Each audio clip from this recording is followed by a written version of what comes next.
Mesdames et messieurs, je suis ravi, Monsieur le Président, puisque nous avons l'honneur de l'avoir parmi nous, le président de UNI3.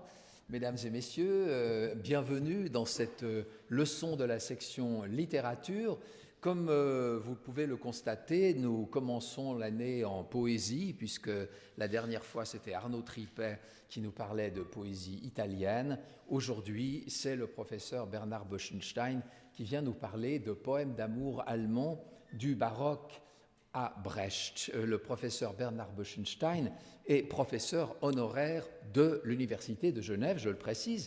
Il a enseigné du reste de 1965 à 1998, ce qui lui fait une longévité universitaire difficile à battre dans le cadre de l'Université de Genève. Il était professeur de littérature allemande, mais il a toujours été perçu comme l'homme de la littérature comparée, puisqu'au fond, dans sa carrière, il a été amené à hésiter entre la littérature française, la littérature grecque, et inutile de dire que j'aurais été ravi de l'avoir pour collègue, et que dans une certaine mesure, nous sommes collègues, puisqu'il continue à pratiquer le grec et qu'on a l'occasion de s'en parler.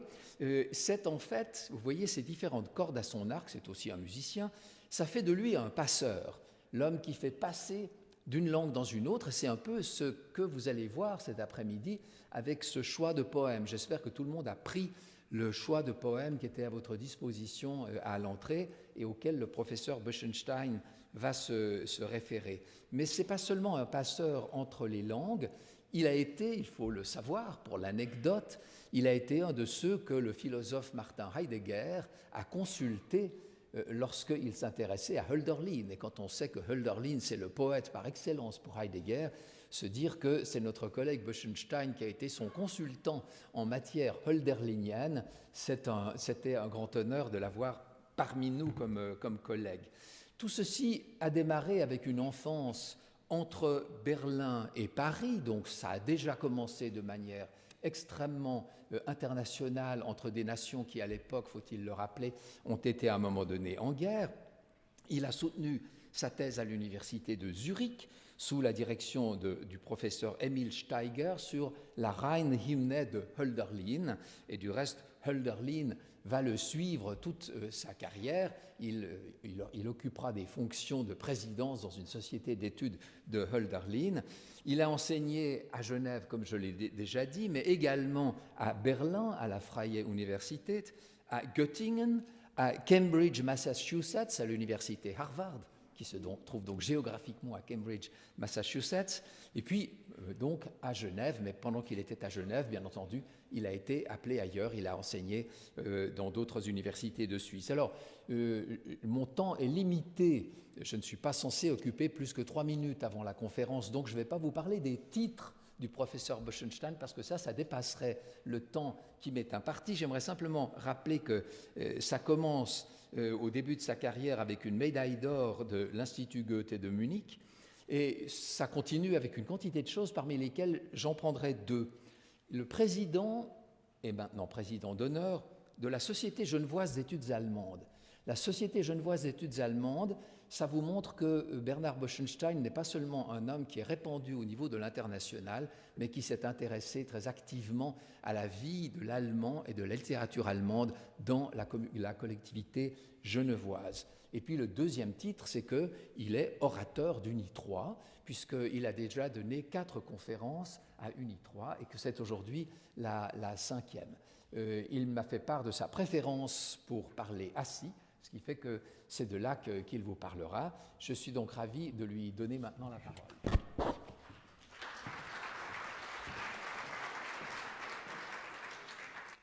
Merci beaucoup, André, de ces paroles très sympathiques.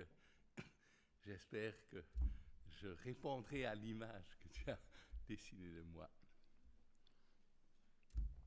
4 siècles de poésie érotique, cela signifie aussi une évolution de mentalités très différentes les unes des autres.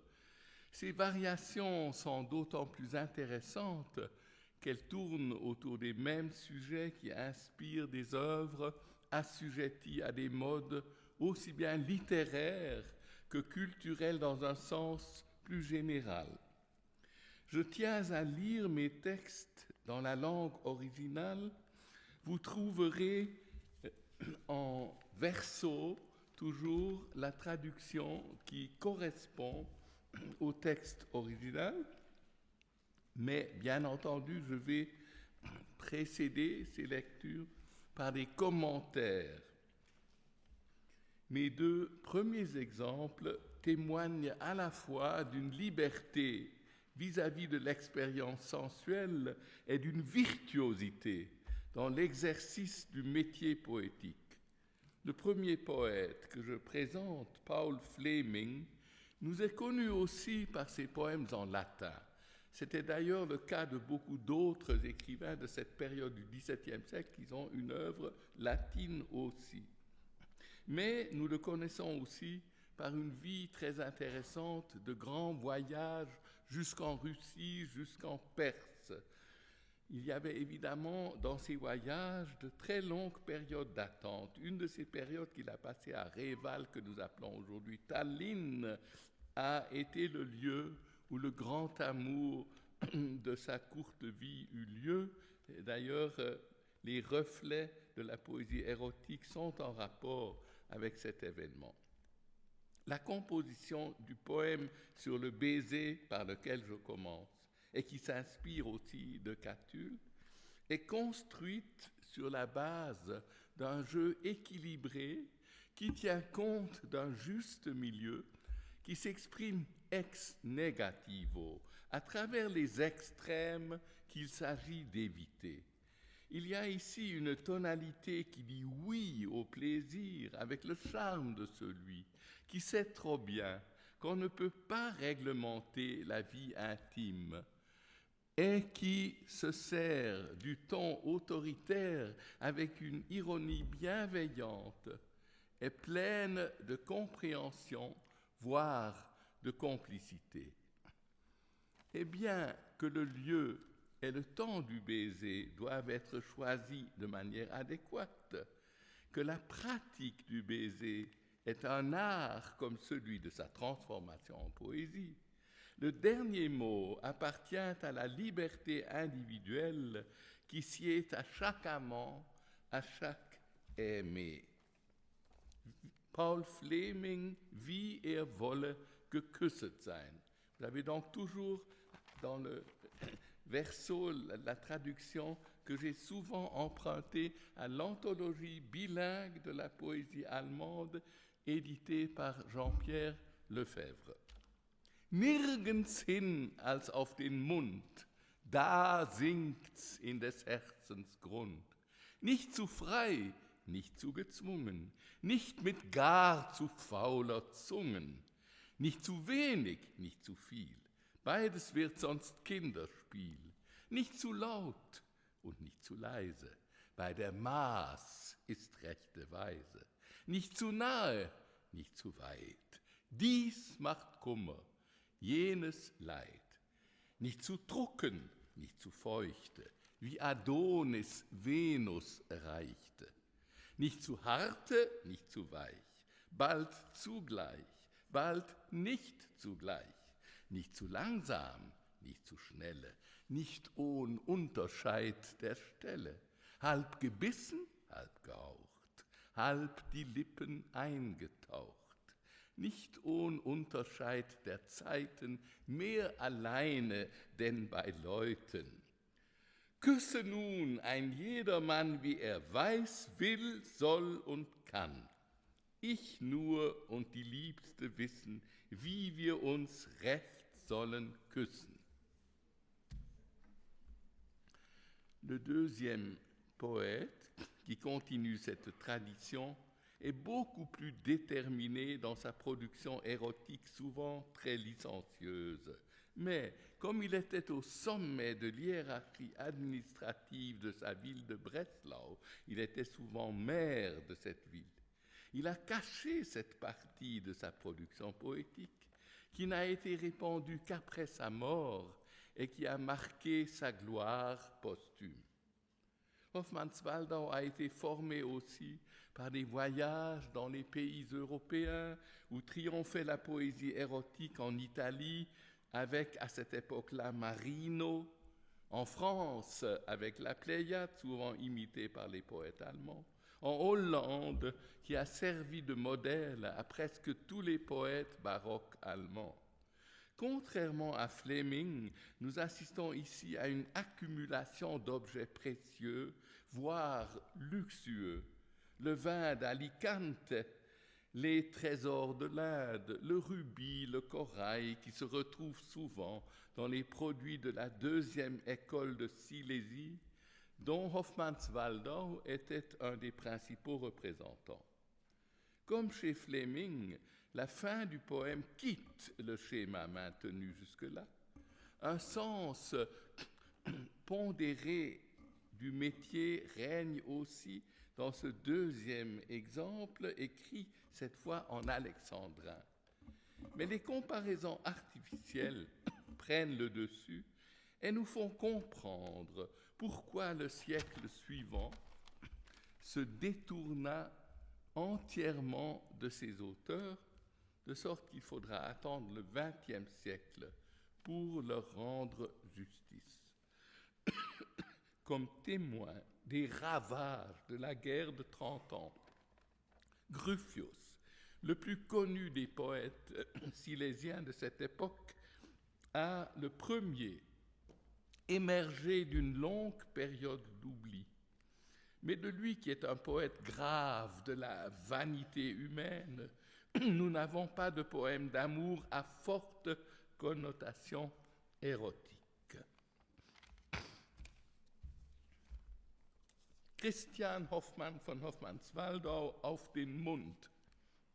Mund, der die Seelen kann durch Lust zusammenhetzen. Mund, der viel süßer ist als starker Himmelswein. Mund, der du Alikant des Lebens schenkest ein. Mund, den ich vorziehen muss der Indenreichen Schätzen. Mund, dessen Balsam uns kann schärken und verletzen. Mund, der vergnügter blüht als aller Rosen Schein. Mund, welchen kein Rubin kann gleich und ähnlich sein. Mund, den die Grazien mit ihren Quellen netzen. Mund, ach, Korallenmund, mein einziges Ergetzen. Mund, lass mich einen Kuss auf deinen Purpur setzen. Et maintenant, je fais un très grand saut parce que une partie du XVIIIe siècle n'était pas propice à la poésie. J'en viens à Goethe, dont la poésie se subdivise en plusieurs étapes. Le début en style rococo à Leipzig, ensuite la période qui précède Weimar, qui précède l'année 1775, cette poésie dite du Sturm und Drang, de l'impulsivité créative où Prométhée, Ganymède, Mahomet deviennent des figures exemplaires. 1786 à 88 représente la césure du voyage en Italie, entrepris dans l'idée d'étudier l'art grec et romain, et quelques grands représentants de la Renaissance italienne, par exemple Raphaël. Nous avons les célèbres tapis au Vatican, les cartons sont au British Museum. Goethe les décrit dans beaucoup de détails. Mais il laisse de côté le Moyen-Âge et la période baroque. Ainsi, Florence est presque absente de ces années. Après le retour de Rome, l'étude de Properce et des autres auteurs d'élégies romaines inspire le cycle des élégies romaines dont la genèse immédiatement après le retour à Weimar coïncide avec l'amour pour Christiane Vulpius, que Goethe n'épousera pourtant qu'en 1806. Le poète imite la métrique romaine des élégies, le distique. Il rappelle ici sa passion pour les sculptures grecques et romaines qu'il transfère dans ce poème vers son amour. La fin du poème mentionne le triumvirat formé de Properce, de Tibulle, ainsi que de Catulle ou Ovide, là les interprètes sont un peu ambigus, les modèles pour ce genre de poésie. Le conseil donné au début provient d'Horace, qui recommande de tourner les pages des exemplaires grecs nuit et jour. Le cycle de ces élégies est placé dès le premier poème sous l'anagramme Roma Amor. L'audace érotique qui caractérise cet texte de Catulle se retrouve ici dans quelques pièces que Goethe a en partie dédiées à la divinité de Priape, qui est ici un dieu des jardins. Mais il va de soi que ces poèmes-là ont été très longtemps écartés de la publication. Pendant ce voyage, Goethe canonisera l'art antique. Il mènera ensuite à Weimar une politique de l'art entièrement dépendante des modèles antiques. Et cela rendra évidemment difficile pour lui l'estime pour les grands génies de la peinture romantique allemande comme Caspar David Friedrich ou Philipp Otto Runge. Je dirais donc cette élégie, la 5e, extraite du cycle des élégies romaines.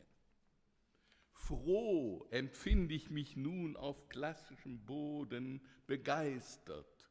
Vor- und Mitwelt spricht lauter und reizender mir. Hier befolge ich den Rat, durchblättre die Werke der Alten mit geschäftiger Hand, täglich mit neuem Genuss. Aber die Nächte hindurch hält Amor mich anders beschäftigt. Werde ich auch halb nur gelehrt, bin ich doch doppelt beglückt. Und belehre ich mich nicht, indem ich des lieblichen Busens Formen spähe, die Hand leite die Hüften hinab? Dann verstehe ich den Marmor erst recht. Ich denk und vergleiche, sehe mit fühlendem Aug, fühle mit sehender Hand. Raubt die Liebste denn gleich mir einige Stunden des Tages, gibt sie Stunden der Nacht mir zur Entschädigung hin. Wird doch nicht immer geküsst, es wird vernünftig gesprochen, überfällt sie der Schlaf, lieg ich und denke mir viel.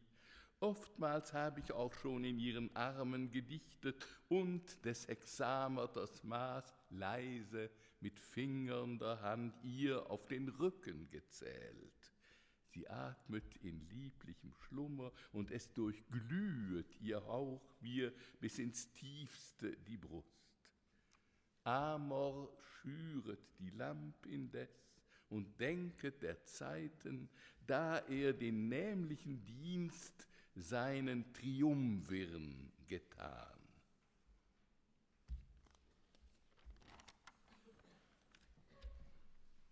Ce même Goethe se transformera en 1814 et 15 en chantre persan, sous l'influence de Hafiz et de Firdousi, de Celaleddin Rumi, de Saadi. Mais ce recueil, le divan occidental-oriental, ne contient pas seulement des poèmes orientaux, mais aussi les plus beaux poèmes de la période de maturité d'un poète âgé de 65 ans, que l'amour habite une si grande force que la bien-aimée Marianne von Willemer répond en vers de même qualité à son amant. Bien des années après la parution du volume, on a remarqué que parmi les poèmes les plus réussis du recueil figurent ceux que Marianne a composés et qui désormais dans les anthologies de poésie allemande figurent sous son nom et plus sur celui de Goethe. Ici, dans le poème que je vous soumets, le revoir en 1815, c'est-à-dire l'année après la première rencontre, est combiné avec un mythe de la genèse du monde qui se distingue du récit de la genèse biblique. Ici, Dieu sépare d'abord tragiquement lumière et obscurité en créant un espace désert où ne règne d'abord aucun désir d'unification. En se souvenant de sa théorie des couleurs, Goethe fait appel à une médiation entre les ténèbres et la lumière, au moyen des couleurs, parmi lesquelles il choisit ici le rose de l'aurore. Il résulte du mariage de l'obscurité et de la lumière et figure donc comme signe d'une union des deux pôles, d'abord séparés l'un de l'autre, et cela même sur le plan des sonorités. Goethe voulait aussi écrire un traité des sonorités, il ne l'a pas fait, mais il dit ici « ein erklingend Farbenspiel ». Désormais, les éléments dissociés s'associent à nouveau, comme le poète pourra retrouver la femme aimée en appliquant un baiser sur sa bouche. L'univers créé par la loi de l'amour servira ainsi d'exemple à deux amoureux qui réaliseront dans leur union l'union qui marie lumière et ténèbres à l'aide de la médiation aurorale des couleurs. Ce poème est à la fois rétrospectif, la nuit de l'absence, ressentie comme un abîme, est prospectif, les retrouvailles qui braveront tout danger de nouvelles séparations. Goethe, dans cette période tardive de sa création poétique, est toujours simultanément un témoin des sciences naturelles dont les lois inspirent et déterminent le processus poétique. Dieu s'appelle ici Allah en accord avec la tonalité orientale du recueil, mais cela permet aussi à Goethe de rester libre de toute dépendance de la tradition chrétienne. Wiederfinden. Ist es möglich, Stern der Sterne, drück ich wieder dich ans Herz. Ach, was ist die Nacht der Ferne für ein Abgrund, für ein Schmerz? Ja, du bist es, meiner Freuden süßer, lieber Widerpart. Ein Gedenk vergangener Leiden schaudrig vor der Gegenwart. Als die Welt im tiefsten Grunde lag an Gottes ew'ger Brust, ordnet er die erste Stunde mit erhabner Schöpfungslust. Und er sprach das Wort, es werde. Da erklang ein schmerzlich Ach, als das All mit Machtgebärde in die Wirklichkeiten brach. Auf tat sich das Licht, so trennte scheu sich Finsternis von ihm und sogleich die Elemente scheidend auseinanderfliehen, rasch in wilden, wüsten Träumen, jedes nach der Weite rang, starr in ungemessenen Räumen, ohne Sehnsucht, ohne Klang. Stumm war alles, still und öde, einsam Gott zum ersten Mal. Da erschuf er Morgenröte, die erbarmte sich der Qual, sie entwickelte dem Trüben ein erklingend Farbenspiel, und nun konnte wieder lieben, was erst auseinanderfiel. Und mit eiligem Bestreben sucht sich, was sich angehört, und zu ungemessenem Leben ist Gefühl und Blick gekehrt, sei es ergreifen, sei es raffen, wenn es nur sich fasst und hält. Allah braucht nicht mehr zu schaffen, wir erschaffen seine Welt. So mit morgenroten Flügeln riss es mich an deinen Mund, und die Nacht mit 1000 Siegeln kräftigt sternenhell den Bund. Beide sind wir auf der Erde musterhaft in Freude und Qual, und ein zweites Wort, es werde, trennt uns nicht zum zweiten Mal.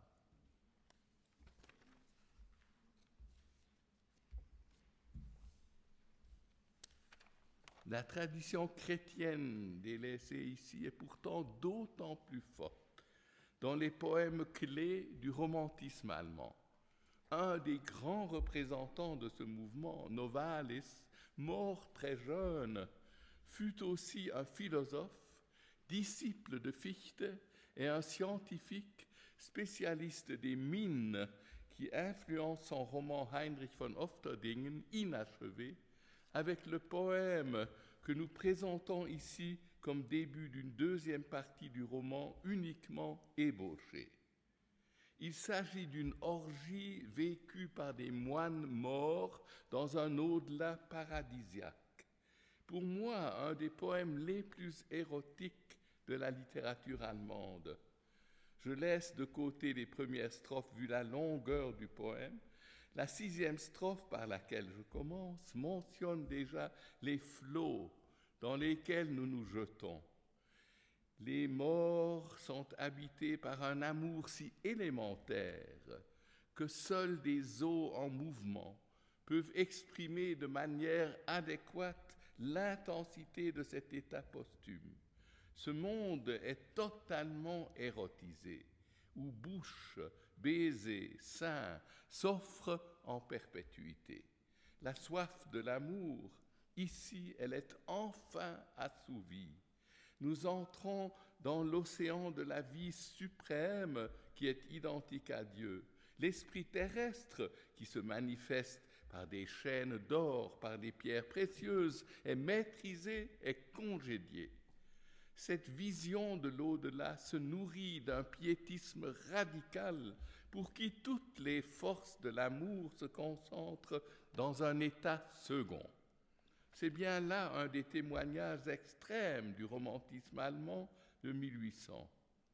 Goethe ne pouvait se solidariser avec ce détournement de la vie terrestre.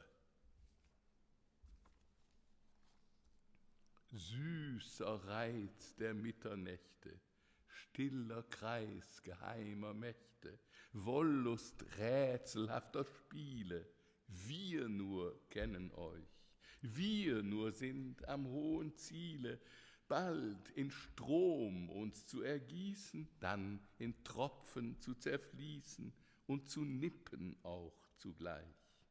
Uns ward erst die Liebe Leben.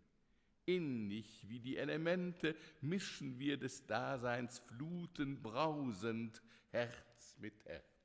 Lüstern scheiden sich die Fluten, denn der Kampf der Elemente ist der Liebe höchstes Leben und des Herzens eigenes Herz. Leiser Wünsche, süßes Plaudern hören wir allein und schauen immer da in sel'ge Augen, schmecken nichts als Mund und Kuss. Alles, was wir nur berühren, wird zu heißen Balsamfrüchten, wird zu weichen, zarten Brüsten, Opfern kühner Lust. Immer wächst und blüht Verlangen, am Geliebten festzuhangen, ihn im Innern zu empfangen, eins mit ihm zu sein, seinem Durste nicht zu wehren, sich im Wechsel zu verzehren, voneinander sich zu nähren, voneinander nur allein. So in Lieb und hoher Wollust sind wir immer da versunken, seit der wilde, trübe Funken jener Welt erlosch, seit der Hügel sich geschlossen und der Scheiterhaufen sprühte und dem schauernden Gemüte nun das Erdgesicht zerfloss. Zauber der Erinnerungen, heilger Wehmut, süße Schauer haben innig uns durchklungen, kühlen unsere Glut. Wunden gibt's, die ewig schmerzen, eine göttlich tiefe Trauer wohnt in unser aller Herzen, löst uns auf in eine Flut. Und in dieser Flut ergießen wir uns auf geheime Weise in den Ozean des Lebens, tief in Gott hinein. Und aus seinem Herzen fließen wir zurück zu unserem Kreise, und der Geist des höchsten Strebens taucht in unsere Wirbel ein.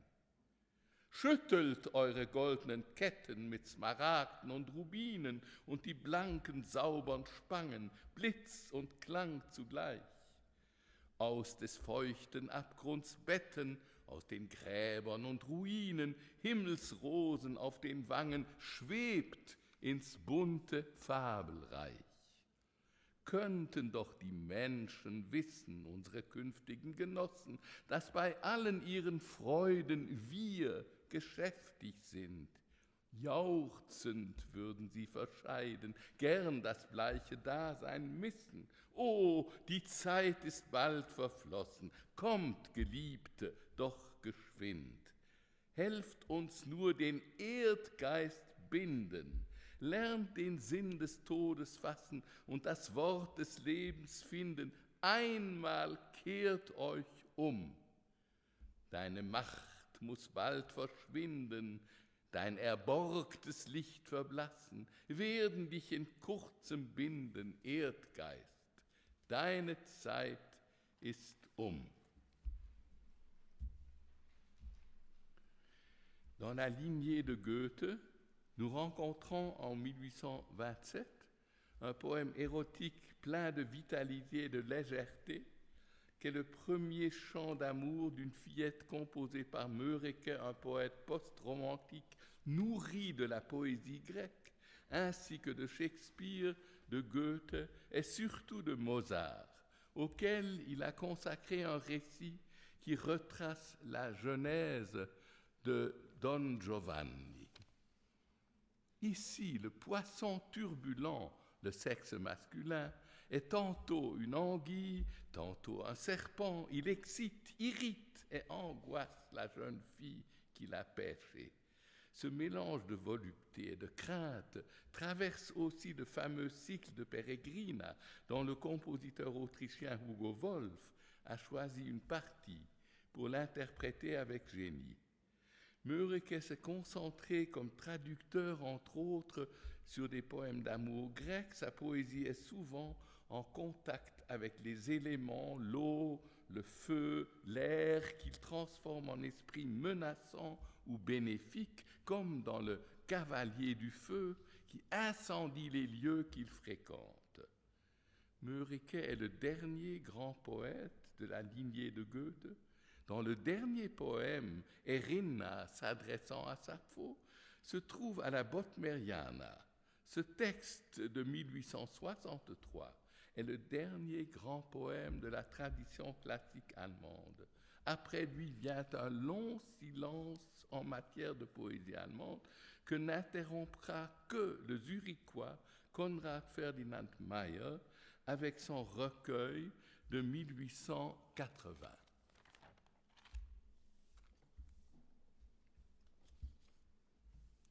Erstes Liebeslied eines Mädchens. Was im Netze, schau einmal, aber ich bin bange. Greif ich einen süßen Aal, greif ich eine Schlange.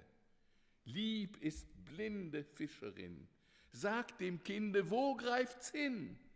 Schon schnellt mir's in Händen, ach Jammer, o Lust, mit Schmiegen und Wenden, mir schlüpft's an die Brust. Es beißt sich, o Wunder, mir keck durch die Haut, schießt's Herze hinunter. O Liebe, mir graut. Was tun, was beginnen, das schaurige Ding, es schnalzet da drinnen, es legt sich im Ring. Gift muss ich haben, hier schleicht es herum, tut wonniglich graben und bringt mich noch um. Je termine ce parcours par un chant intégré dans l'opéra de Brecht et Weil qu'on a donné au Grand Théâtre de Genève, Ascension et déclin de la ville de Mahagonie. Deux grues volent côte à côte, parallèlement aux nuages. Elles sont à l'abri de tous les dangers, des orages et des hommes meurtriers, mais leur situation est provisoire et éphémère. Le bercement de l'une et de l'autre se traduit par l'équilibre géométrique de leur vol. Brecht, ici, a des allures d'un grand classique, loin de ses poèmes rebelles ou politiques. La fin de ce texte, par malheur, les derniers vers allemands manquent dans l'édition de Peter Suhrkamp que j'ai utilisée à tort, est typique de la désillusion qui habite Brecht dans toute son œuvre. Ce poète a presque toujours été en désaccord avec la société qui l'a entouré. Il a dû s'exiler au Danemark, en Finlande, aux États-Unis, en Suisse, avant de s'installer à Berlin-Est, où il fut le fondateur et le directeur du Berliner Ensemble jusqu'à sa mort en 1956. Ici, la fragilité de l'union amoureuse est exprimée avec une sobriété exemplaire. Je dois d'ailleurs ce poème à Friedrich Dürrenmatt, qui le comptait parmi ceux qu'il aimait le plus et qui me l'a lu déjà en 1948.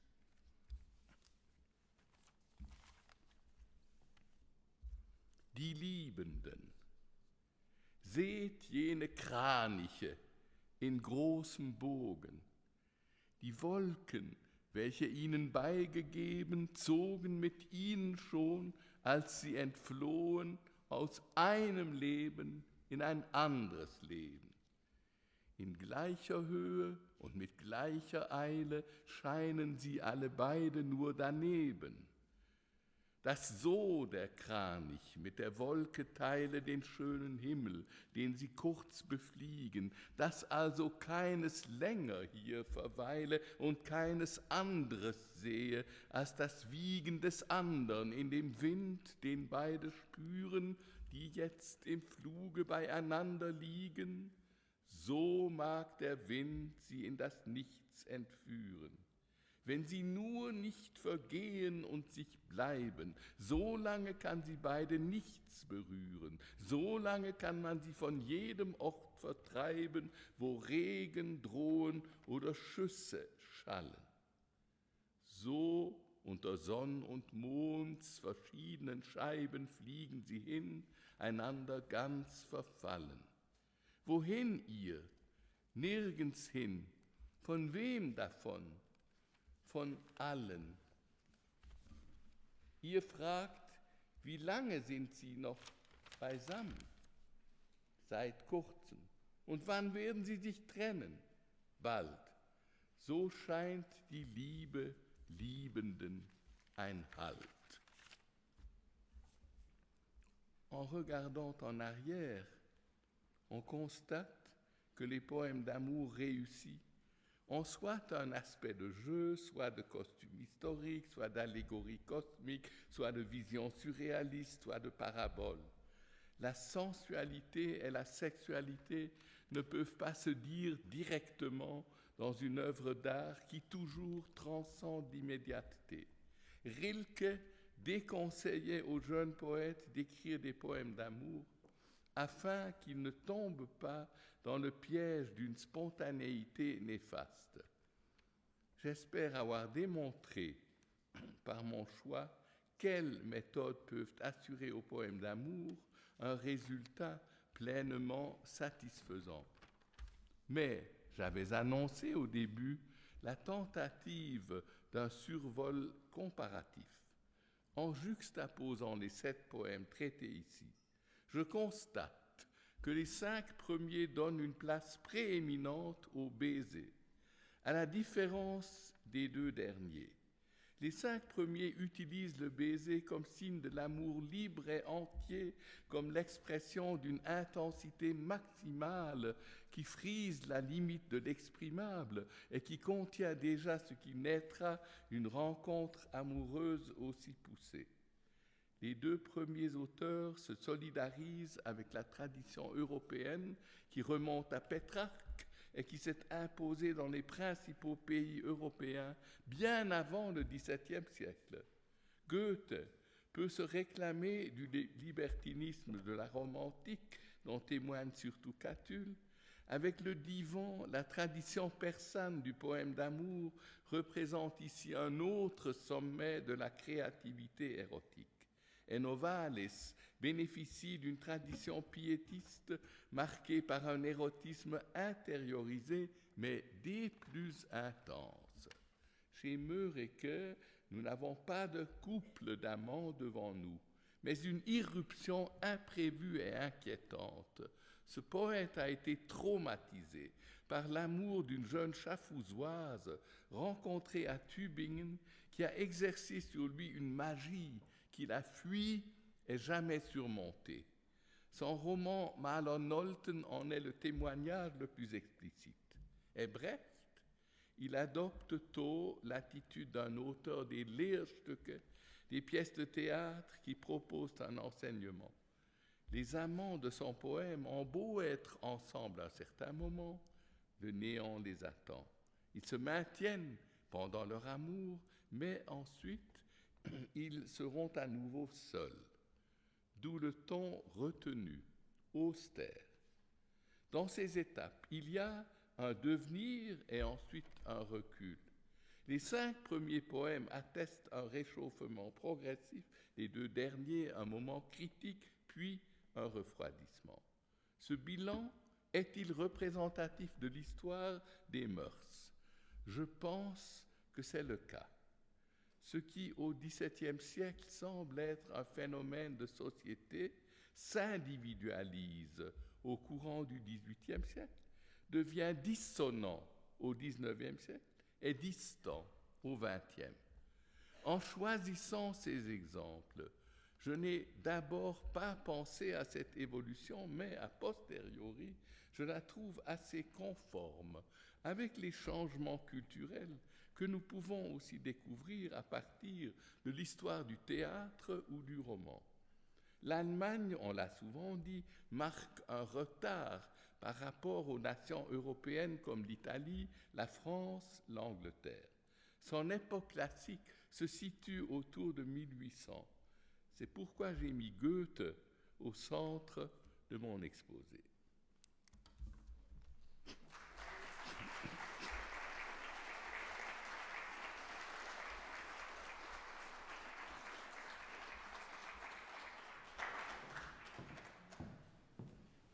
Merci beaucoup à Bernard Buchenstein. On se rend compte qu'écrire des poèmes d'amour, c'est beaucoup plus sérieux que ce qu'on imaginait. Et Paul Valéry dit quelque part qu'être européen, c'est pour chaque émotion qu'on ressent, se dire quelqu'un l'a déjà dit quelque part, ça a été dit mieux que moi. Et bien, l'éblouissante démonstration de Bernard Buchenstein vous montre que quand un Goethe ou un Paul Fleming, moins connu que Goethe, font valoir leur spontanéité, ils arrivent à le faire à travers des modèles qui sont là, qu'on peut repérer, mais qu'on n'a pas forcément besoin de connaître, parce que c'est dans cette tradition que quand même se manifeste un discours personnel. Mais comme il l'a montré à la fin, ça n'est pas sans rapport apparemment avec l'évolution de la société en général, et c'est peut-être sur ce plan-là et sur d'autres que vous aurez maintenant des questions à poser. Nous allons en effet procéder à notre petite pause médiane. On va vous donner des feuilles sur lesquelles vous pourrez rédiger les questions que vous aimeriez adresser à Bernard Buchenstein et auxquelles il sera répondu dans une dizaine de minutes. J'ai reçu 2 questions. La première question est la suivante. Pouvez-vous étayer votre thèse en citant quelques autres exemples? La thèse, donc, selon laquelle les 5 premiers exemples avaient un côté, je dirais, d'une certaine chaleur humaine et d'une certaine affirmation aussi bien de la vitalité que d'un certain bonheur d'existence, et les 2 derniers, au contraire, l'avant-dernier de Meureque, je l'ai dit, caractéristique de la dissonance de cette période du XIXe siècle. Et le dernier, j'ai dit qu'il est caractéristique d'une distance, d'un côté plutôt refroidi.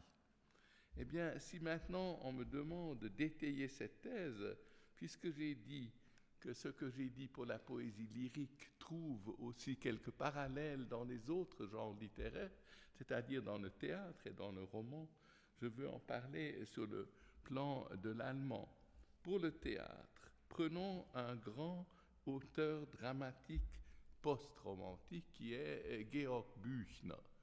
Büchner, que vous connaissez aussi par l'opéra de Alban Berg Wozzeck, a donc écrit les trois pièces de théâtre, surtout La mort de Danton et Wozzeck, et puis il y a encore une comédie, Léonce und Lena, d'après Musset. Eh bien, les deux pièces de Büchner, La mort de Danton ainsi que Wozzeck, sont des pièces qui se terminent par un désespoir absolu. Dans le Danton, on assiste donc à l'exécution par la guillotine des personnages principaux de cette pièce, pas seulement de Danton, mais tout son entourage. Et au fond, tout va vers cette mort. Et dans Wozzeck, évidemment, celui qui est au centre de l'intérêt tue sa femme et il sera lui-même ensuite exécuté. Nous avons là une sorte de néant en fin de pièce que nous n'avons pas dans la production précédente. Nous n'avons pas ça ni chez Lessing, ni chez Goethe, ni dans le théâtre romantique. Le Faust, par exemple, est justement le contre-exemple, puisque Faust ressuscite, et même Gretchen, qui a été condamnée à mort, à la fin, elle est quand même pardonnée, elle aussi atteint de nouveau une sorte d'éternité dans un ciel qui est formé d'après des visions médiévales qui sont appuyées par l'art italien. Je veux montrer par là, et c'est vrai, pas seulement de Büchner, il y a d'autres auteurs dramatiques allemands moins connus comme Grabe, sont tout aussi désespérés. Prenons maintenant un des auteurs de la fin du XIXe siècle, ça serait Gerhard Hauptmann. Ce sont des pièces qui montrent d'une manière assez cruelle la position prolétaire de personnes qui étaient socialement dans une situation déficitaire. Et la révolution, c'était précisément d'avoir montré un monde sans aucun enjolivement. Prenons les romans allemands. Pour montrer le côté tout à fait serein, le côté distant, le côté que j'appellerais quand même le signe d'un certain refroidissement, je prendrais aussi bien Thomas Mann que Robert Musil. Thomas Mann est un auteur éminemment ironique, un auteur qui a aussi un certain penchant vers la caricature. Si nous prenons son premier grand roman, Buddenbrooks, il a été tellement mal vu dans sa ville natale de Lübeck que même lorsque les Lübeckois ont été obligés de faire pour lui un geste à la fin de sa vie, ils ont demandé à Marino Marini de sculpter sa tête. Et quand Thomas Mann est mort, la tête n'était pas terminée. Eh bien, ils ont annulé la commande, tellement ils en voulaient à Thomas Mann d'avoir caricaturé le monde de sa famille, son père et ses frères et sœurs, dans ce roman Buddenbrooks. Et ce froid de Thomas Mann est resté caractéristique de ces romans qui ont suivi ensuite. Musil était un grand scientifique aussi.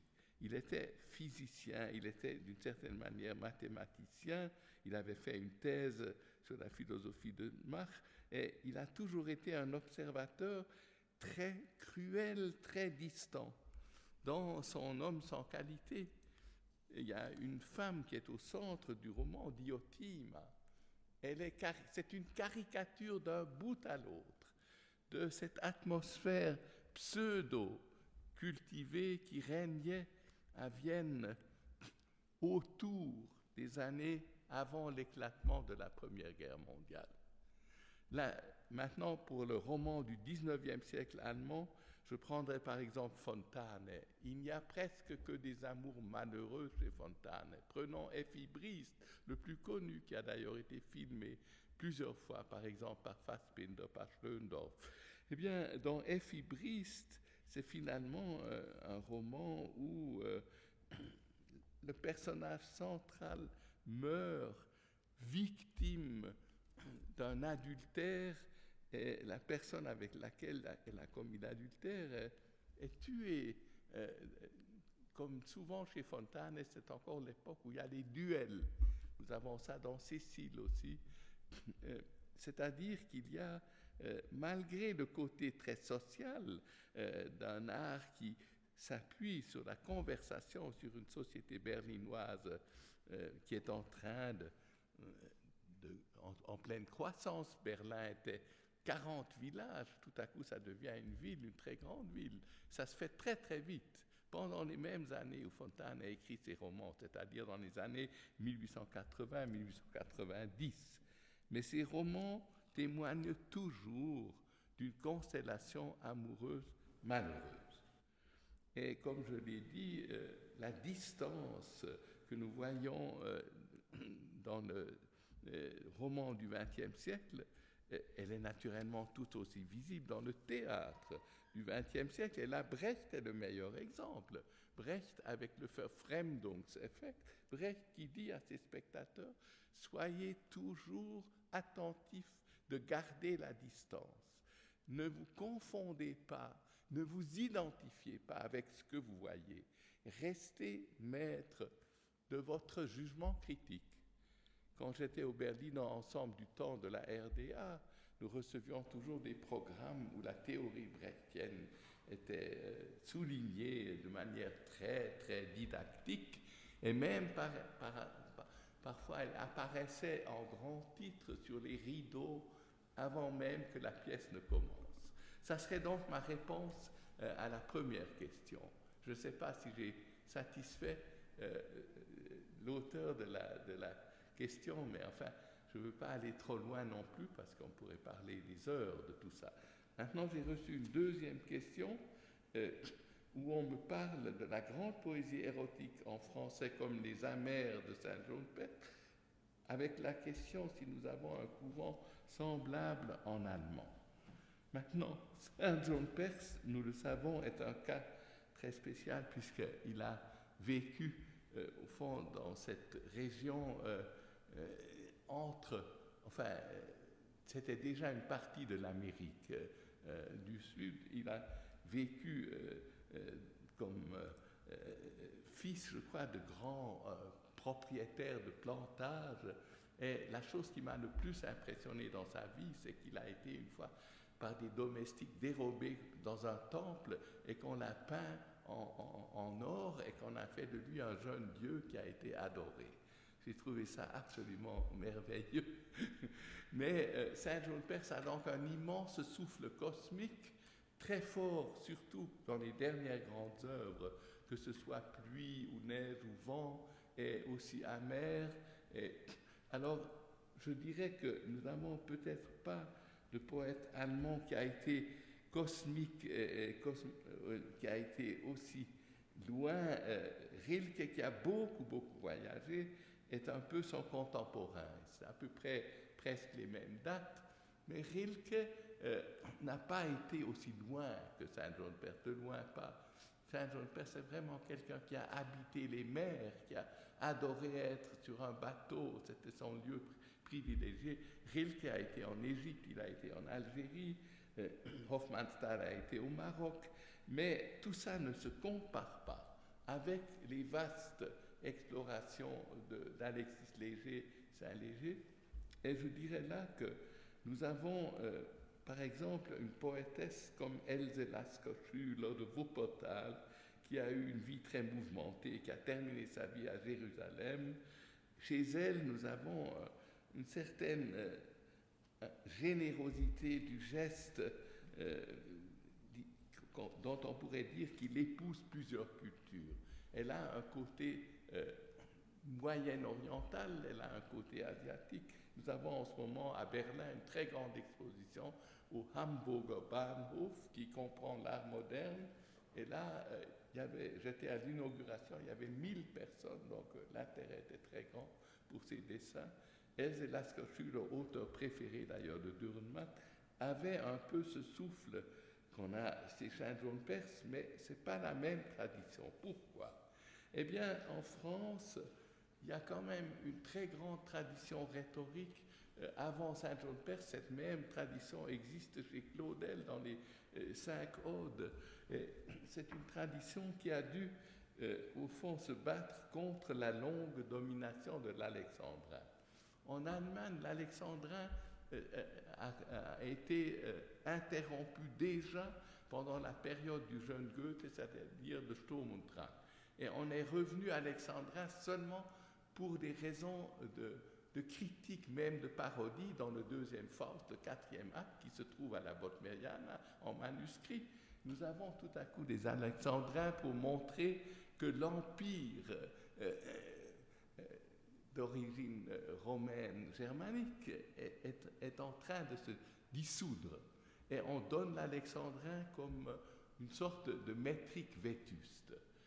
En France, au fond, l'alexandrin a même encore existé pendant toute la période romantique, et je dirais même en partie dans la période du début du symbolisme. Donc, c'est venu, la révolution métrique est venue beaucoup plus tard, mais elle a été d'autant plus nécessaire. Les Allemands ont eu ce vers assez libre déjà avec Klopstock en 1750, et à partir de là, chez Goethe, chez Novalis dans les hymnes à la nuit, et puis chez Rilke dans les élégies de Duino. Prenons un grand poète comme Celan, qui était de Tchernovitz, d'origine donc d'une ville roumaine, qui autrefois était habitée par une majorité de juifs, mais qui a vécu ensuite à Paris. Celan était naturellement un poète qui connaissait toute la littérature mondiale avec la tendance Saint-Jean-de-Perse. D'ailleurs, il s'intéressait beaucoup à Saint-Jean-de-Perse, mais il n'aimait pas du tout les traductions de Friedhelm Kemp qu'il trouvait trop poétisantes. Alors il m'a toujours parlé d'une autre traductrice que personne ne connaît, qui s'appelait Leonharda von Gescher, qui trouvait bien meilleure. Eh bien, chez Celan, il y a certains poèmes qu'on pourrait rapprocher peut-être de la tradition d'Homère. Ce sont les poèmes à la fin de la Rose de Personne, des poèmes où il décrit des grands voyages spirituels entre l'Est et l'Ouest. Il s'agit ici de la Russie, à laquelle il était très attaché. Il a traduit Mandelstam, il a traduit Yesenin, il a traduit Alexander Blok, et il est allé en pensée, mais jamais en personne, au cimetière célèbre de Prague.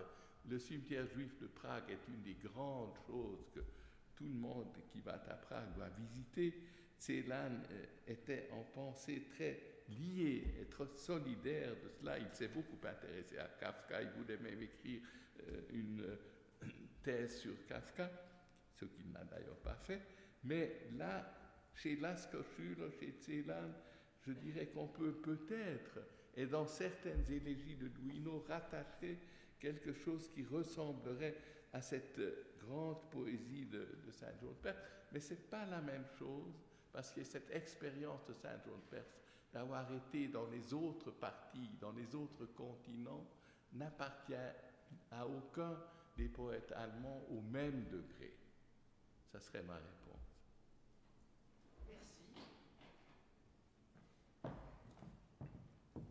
Voilà, alors les deux questions qui ont été posées ont trouvé abondantes et circonstanciées réponses de la part de Bernard Buchenstein. Je le remercie encore pour son exposé très stimulant. N'oubliez pas d'emporter avec vous le choix de poème pour le mettre sur votre table de chevet et relire ces textes à la lumière de notre orateur de la journée. Merci encore.